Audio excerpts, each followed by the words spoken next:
कोई भी जिंदा इंसान या कोई भी जिंदा समाज कभी भी ये नहीं चाहेगा कि उसे किसी भी वक्ता दौर में गुलाम कहा गया हो। वर्ण व्यवस्था में कोई प्रोफेशन नहीं है।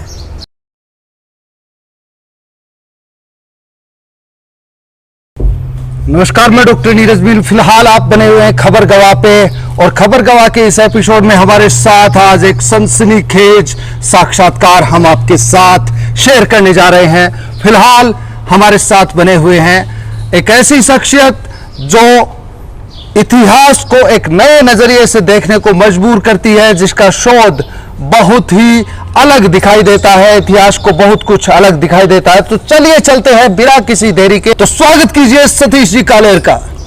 सतीश जी, बहुत बहुत स्वागत है आपका खबर गवाह के इस सनसनीखेज साक्षात्कार में। सबसे पहले हम आपसे जानना चाहेंगे कि आखिर इतिहास को आपने एक नए नजरिए से देखने के लिए सबको एक नया विजन दिया है। सोशल मीडिया पर लगातार आप छाए रहे हैं और छा रहे हैं। क्या है आदि किसान और क्या है आपकी विचारधारा, इतिहास को किस नजरिए से देखती है? बहुत सारे सवाल हमारे और जनता के बीच उठ रहे हैं। आप क्या कहना चाहेंगे शुरुआत में तो मैं यही कहना चाहूँगा कि कोई भी जिंदा इंसान या कोई भी जिंदा समाज कभी भी ये नहीं चाहेगा कि उसे किसी भी वक्ता दौर में गुलाम कहा गया हो या गुलाम बोला गया हो। उससे उसके अंदर वो जीने की जो इच्छा है या जलालसा है वो कम हो जाती है। वो अपने आप को पॉजिटिवली देख नहीं पाता, अपने समाज को पॉजिटिवली देख नहीं पाता। जब वो अपने आप को पॉजिटिवली देख नहीं पाता तो वो पॉजिटिवली कंट्रीब्यूट भी नहीं कर पाता, वो अपनी पोटेंशियल पे पूरा जी नहीं पाता। जैसे एक बात मैं आपको बताना चाहूँगा कि अफ्रीका के जितने भी देश हैं, वहाँ के जो नागरिक हैं वो मंडियों में तक बिके, परंतु वो अपने आप को गुलाम नहीं लिखते। परंतु हिंदुस्तान में एक ऐसा तरह का एक इतिहास लिखा गया कि भी पहले आप 800 साल गुलाम रहे, 5000 साल गुलाम रहे, फिर 200 साल गुलाम रहे। इस तरह की गुलामी की कहानियाँ दिखाकर यहाँ के आम नागरिक को सरकार ने, सरकार के चालित मीडिया ने या सरकारी बुद्धिजीवियों ने कमज़ोर करने की बड़ी कोशिश की, जिससे एक आम आदमी के अंदर जो खुद के लिए सोच, समाज के लिए सोच, जो एक पॉजिटिविटी खुद के लिए होनी चाहिए, वो हो नहीं पाई। क्या आपको लगता है कि इस पूरे जो षड्यंत्र आप बता रहे हैं या जैसा इतिहास लिखा गया है, इस इतिहास से लोगों में ऐसी मानसिकता आई है, और आई है तो किस तरह से आई? भाई देखिए, अभी जैसे फिलहाल जो जिस तरह से लिखा जाता है कि भाई यहाँ पे 800 साल किसी ने राज किया, एक धर्म विशेष ने राज किया, तो उसको लेकर जो लोगों में जो मानसिकता है, जो लोगों को एक दूसरे को मार काटने तक की आदत पड़ गई है। जैसे एक स्थान विशेष पे एक किसी दूसरे देश के राजा के मंदिर बनाने के लिए जितना संघर्ष हुआ या उसको लेकर जो बातें हुई, जिस तरह से मीडिया ने, न्यायपालिका ने पक्षपात किया, मीडिया ने पक्षपात किया, या आम आदमी किसी एक तरह से कुंठाग्रस्त हो रखा है कि एक धर्म विशेष के लोगों के प्रति या खुद के धर्म के लिए हो रखा है, तो वो चीज़ें हमें साक्षात दिखाई दे रही हैं कि लोगों में वो भावना आ चुकी है। जाति विद्वेष की भावना हम लोग चारों तरफ देख ही रहे हैं। हर जाति दूसरी जाति को नीचा दिखाना चाहती है, हर जाति अपने आप को राजा साबित करना चाहती है। ये एक तरह से ऐसी भावना है कि जो समभाव जो होता है या सहभागिता जो होती है, ये सामाजिकता जो होती है, उसकी राह में एक बहुत बड़ा रोड़ा होती है। भाई आप इस तरह की भावनाओं के साथ लेके समाज में आप एक दूसरे के साथ रह नहीं सकते तो तरक्की नहीं कर सकते।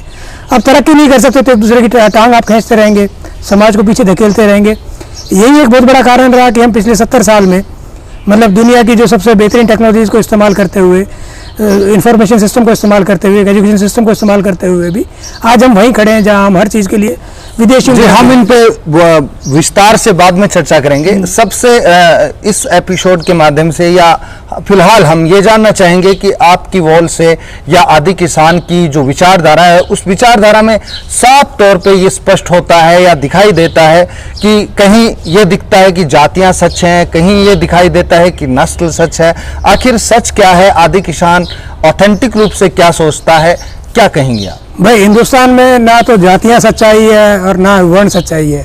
वर्ण थाईलैंड की एक व्यवस्था थी, वो वहाँ पे अभी तक भी लागू है। भाई वर्ण होता है, वर्ण एक तरह की नस्ल में आप चार तरह की क्वालिफिकेशन निकाल देते हो कि एक ही नस्ल में 4 तरह के आपने लोग बना दिए कि जैसे रॉयल्स होते हैं, प्रीस्ट होते हैं, इस तरह से आपने वर्कर्स होते हैं, नाइट्स होते हैं, इस तरह से आपने बना दिया। ये एक तरह से यूरोपियन सिस्टम का कॉपी आपने थाईलैंड में कर रखा है। हिंदुस्तान में जाति व्यवस्था नहीं थी, हिंदुस्तान कबीलों का देश है। आप अलग अलग इलाके देखेंगे तो अलग अलग इलाकों में गाँवों की जगह आप संरचना देखेंगे तो एक भौगोलिक इकाई के एक बहुत बड़े इलाके में एक पर्टिकुलर कबीला रह रहा है, दूसरे भौगोलिक इलाके में दूसरा कबीला रह रहा है, तीसरे में तीसरा रह रहा है, चौथे में चौथा रह रहा है, और उस कबीले के गांव में उन्हीं लोगों में से कुछ लोग मतलब उस गांव को चलाने के लिए कुछ लोग कारपेंटर का काम करने लगे, कुछ लोग लोहार का काम करने लगे, कुछ लोग इस तरह का काम करने लगे। ठीक है, उन्होंने वक्त के साथ में एक जाति का रूप ले लिया, परंतु ये कोई जातिवाद नहीं था, वो उनकी प्रोफेशनल जो प्योरिटी को बनाए रखने के उन लोगों ने एक कंसेप्ट। वर्ण व्यवस्था में भी तो यही प्रोफेशनलिटी को बताया। वर्ण व्यवस्था में कोई प्रोफेशन नहीं है, वर्ण व्यवस्था में किसी तरह का कोई प्रोफेशन नहीं है। वर्ण व्यवस्था में क्लास है कि भाई आप एलीट हो, पुजारी हो, आप एलीट हो, ठीक है, आप राज कर रहे हो, आप नाइट्स हो या आप वर्कर हो। उसमें एक पूरा वर्ग है, वर्कर का पूरा वर्ग है, वो पूरा का पूरा नीचे है, जबकि 90% लोगों को आप एक जगह क्लासीफाई नहीं कर सकते हो। आप 2%, 5%, 10% को आप अलग क्लासीफाई कर सकते हो, आपने 90% को एक जगह क्लासीफाई कर दिया, वो पॉसिबल नहीं है। और दूसरी बात ये है कि जैसे वहाँ की वर्ण व्यवस्था में एक बहुत बड़ा वर्ग है वैश्य, जिसको बोलते हैं कि व्यापार से जुड़ा हुआ है। फिर ये लोग बोलते हैं कि वो व्यापार बहुत लंबे वक्त से चल रहा है, परंतु अजीब सी बात ये है कि इस वैश्य वर्ग के पास किसी भी तरह का कोई अकाउंटिंग सिस्टम नहीं है, किसी भी तरह का कोई डॉक्यूमेंटेशन नहीं है, बिजनेस डॉक्यूमेंटेशन नहीं है, जो प्रूव करता है कि ये चीज़ें कहीं और से इंपोर्ट की हुई हैं। जबकि इसी चीज़ को अगर आप रोमन हिस्ट्री में देखो या यूरोपियन हिस्ट्री में देखो तो आपको अकाउंटिंग वगैरह हर चीज़ सिस्टम आपको तकरीबन बहुत पुराने वक्त में, मतलब BC से क्राइस्ट से पहले का आपको मिल जाएगा। तो ये चीज़ें वहाँ से आज भी जो अकाउंटिंग सिस्टम चल रहा है हिंदुस्तान में वो यूरोप का चल रहा है। तो ये खुद बताता है कि ये वर्ण व्यवस्था वाला जो सिस्टम है ये बहुत ही आर्टिफिशियल सिस्टम था, जिसका कोई आधार भी नहीं है। ये क्या आर्टिफिशियल सिस्टम था, लेकिन थाईलैंड और तमाम प्रकार के जो पूर्व के जो देश हैं उधर चल रहा है, जैसा कि आपने बताया है।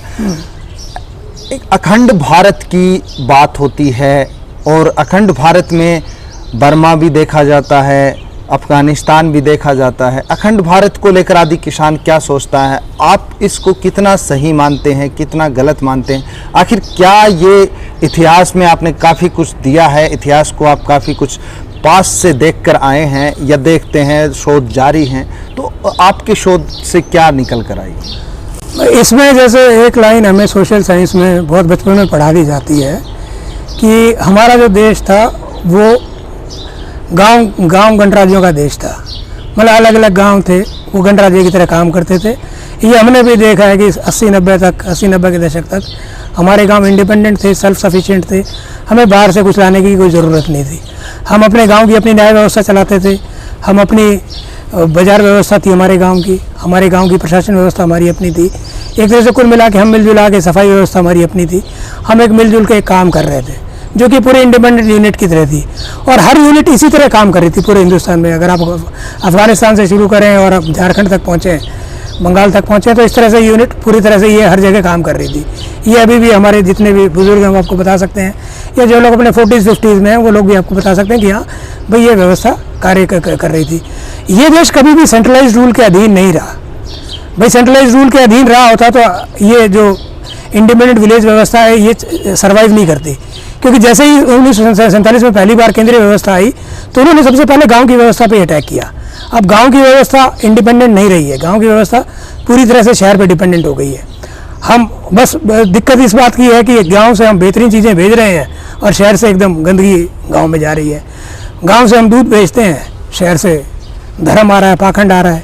गांव से हम अनाज भेजते हैं, शहर से सामाजिक बुराइयां आ रही हैं, गंदगी आ रही है, सामाजिक मनमुटाव आ रहा है, भेदभाव आ रहा है। तो एक मैं टोकना चाहूँगा आपको, आपने धर्म का नाम लिया, धर्म शहर से गांव की ओर, हाँ, क्या तर्क देना चाहेंगे? या मैं यूँ कहूँ कि नहीं ये गांव में पहले से था, तो आप क्या कहना चाहेंगे?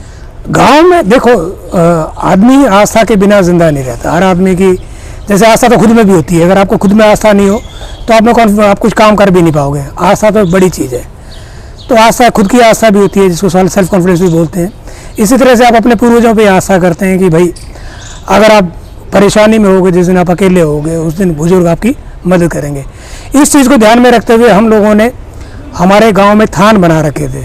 आपने देखा भी होगा, एक स्ट्रक्चर हमने काफ़ी फेसबुक पे भी डाला है। एक 2 ईंट का स्ट्रक्चर था, नीचे चबूतरा बना हुआ 2 इंच का स्ट्रक्चर, जिसमें कोई मूर्ति वगैरह नहीं होती थी, कुछ भी नहीं होता था। उस स्ट्रक्चर में हम दिया जलाते थे।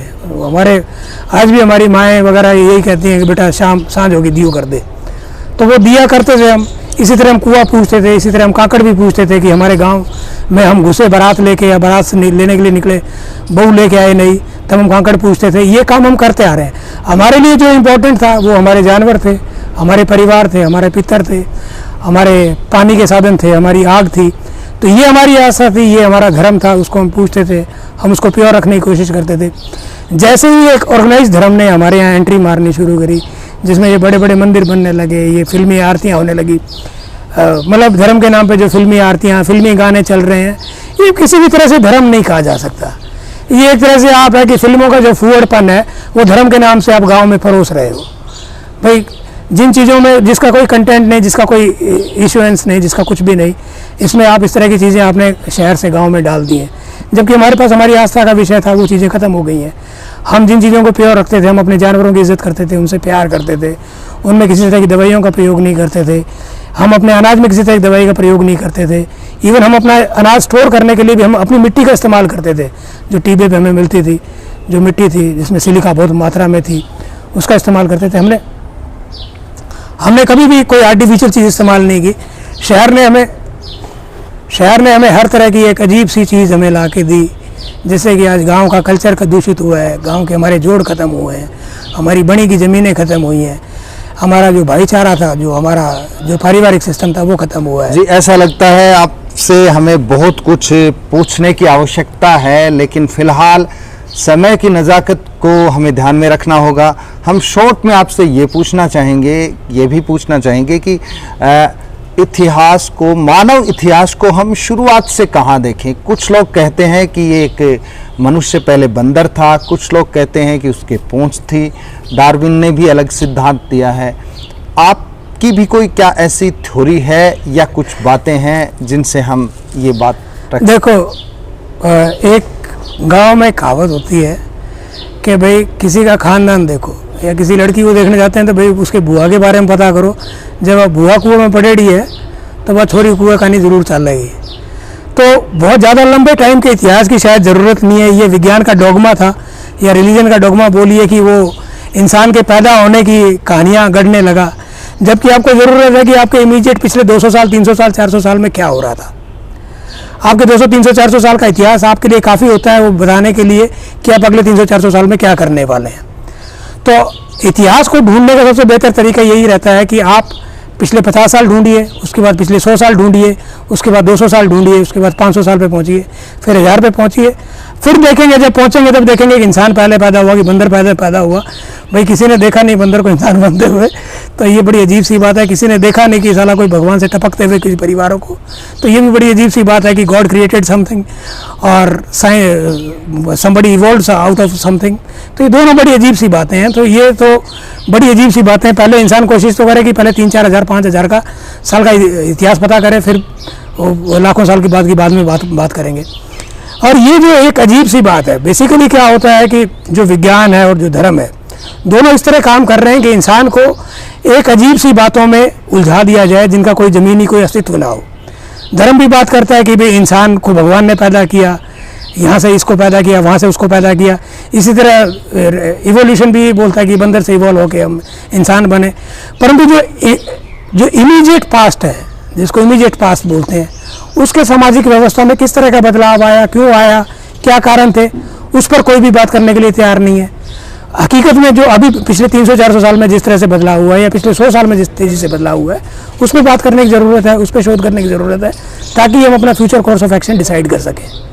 तो अभी आदि किसान में हमारा इरादा यही है कि हम लोगों को ये समझा पाएँ कि भाई पहले इमीडिएट पास्ट को देखिए। भाई इंसान बंदर से पैदा हुआ या भगवान ने पैदा किया, वो पैदा हो चुका है, उसके बाद हम बहुत लंबा जीवन जी चुके हैं, हम बहुत लंबी जगह तक आ चुके हैं। तो हम उनको ना वो करेक्ट कर सकते हैं, ना हमारे हाथ में करेक्ट होने वाली बातें हैं।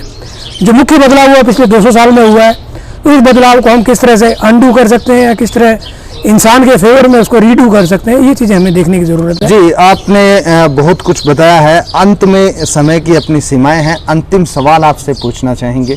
आदि किसान क्या है और फिलहाल वर्तमान परिप्रेक्ष्य को देखते हुए भविष्य में क्या करना चाहता है, किस तरह से आपको लगता है कि समय करवट लेगा, किस तरह से जो चीज़ें हैं वो बदलेंगी, क्या कहना चाहेंगे? मैं आदि किसान एक वर्ल्ड लेवल की विचारधारा है जिसमें हम अपनी मौलिकता बनाए हुए, सामाजिक मौलिकता हम जिसे बोलेंगे, सामाजिक मौलिकता बनाए हुए जो सन 70 से पहले 1970 से पहले हमारे गांव में थी, या सन 65-60 से पहले हमारे गांव में थी, या 47 से पहले हमारे गांव में थी, उस सामाजिकता को बनाए रखते हुए हम अपने लोगों को बेहतर सामाजिक मूल्यों के साथ में, बेहतर प्रशासन व्यवस्था के साथ में, बेहतर समाज व्यवस्था के साथ में, एक बेहतर एजुकेशन सिस्टम के साथ में हम उनको वर्ल्ड लेवल पे कम्पीट करना सिखाएं, उन्हें अपने विचारों को उस लेवल पे रखना सिखाएं ताकि हम टेक्नोलॉजी वाइज वहाँ पहुँच पाएँ।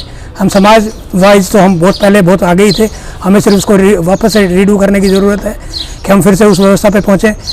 तो हमारे पास काफ़ी कुछ ऐसा है जो हम दे सकते हैं समाज को। हमारे पास नए कॉन्स्टिट्यूशन के लिए काफ़ी मटेरियल है जो कि वर्ल्ड लेवल का है, जो आज अमेरिका इस्तेमाल कर रहा है, न्यूजीलैंड इस्तेमाल कर रहा है, या इंग्लैंड इस्तेमाल कर रहा है, या उससे बेहतर व्यवस्था, या जो बड़े कॉर्पोरेट्स इस्तेमाल कर रहे हैं फ्लैट हायरार्की, वो हमने पहले दी है, तो उसको हम फिर से इस्तेमाल कर सकते हैं। आपने जो सवाल का जवाब दिया उससे एक बात निकल कर आ रही है, क्या आप राजनीति में आदि किसान अब आना चाहता है, क्या कहना चाहेंगे? बिल्कुल, हर सामाजिक आदमी चाहेगा कि राजनीति में हो, क्योंकि देश में बदलाव कानून के थ्रू ही होता है। बिना कानून के आप कोई बदलाव नहीं कर सकते। आप समाज में इतना आइसोलेट नहीं हो सकते कि सरकार किसी अलग तरह का कानून बनाए और आप एक कोने में आप बैठे रहें। सरकार ही आप पे इल्ज़ाम लगा देगी कि भाई आप देश को मतलब अलग डायरेक्शन में ले जा रहे हो, कुछ तोड़ने की कोशिश कर रहे हो, या ऐसा कुछ। तो हम लोग कोशिश ये कर रहे हैं कि हम अपनी बातें राजनीतिक प्लेटफॉर्म से रखें, सोशल प्लेटफॉर्म से हम लोग उनको रख रहे हैं। हमारी पूरी कोशिश ये है कि हमारी बात हर मंच से, हर ज़िले से, हर राज्य से, हर गांव से उठे। जो लोगों की वास्तविक ज़रूरतें हैं, हर गांव की, हर परिवार की जो वास्तविक ज़रूरतें हैं, जिन मुसीबतों से हमारा पारिवारिक सिस्टम गुजर रहा है, वो बातें हाईलाइट हों, हमारे परिवार व्यवस्था फिर से दुरुस्त हो, तो हम उसके लिए राजनीति में आएंगे। डेफिनेटली हम आ रहे हैं। जी, बहुत बहुत धन्यवाद, आपने हमें समय दिया। बहुत सारी चीज़ें आपसे जानने के इच्छुक हैं। समय की सीमाओं को ध्यान में रखते हुए ये इंटरव्यू इतना ही रहेंगे, लेकिन आप कहीं मत जाइए, बने रहें खबर गवाह पर। कैमरामैन राकेश कड़वासरा के साथ मैं डॉक्टर नीरज मील। बहुत बहुत शुक्रिया आपका, आपने हमें समय दिया और आपके साथ हम बहुत और भी बातें पूछेंगे। फिलहाल के लिए इतना ही, दीजिए इजाज़त। शुक्रिया। Thank you.